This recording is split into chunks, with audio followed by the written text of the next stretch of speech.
السلام عليكم ورحمة الله وبركاته. سعيدة جدا بلقائي مع أسرتي الفنية، الأسرة الحقيقية. ليه بقى؟ أنا عشت مع أسرتي الفنية أكتر ما عشت قبل ما أتزوج، وعشت مع أسرتي الفنية أكتر ما عشت مع زوجي إلى أن توفاه الله.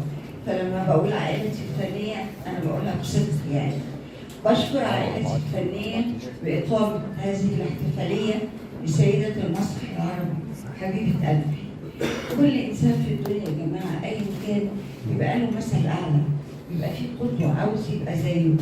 فلما تكون هذه القدوة قدوة حقيقية إن شاء الله بيوصل، مش إنه هيبقى زيها لكن هيقرب شوية، لأن القدوة فاتحة له الطريق، أنارت له الطريق.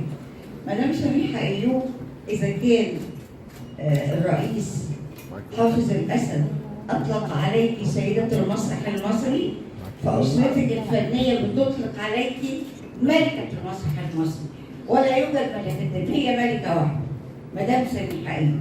شكرا.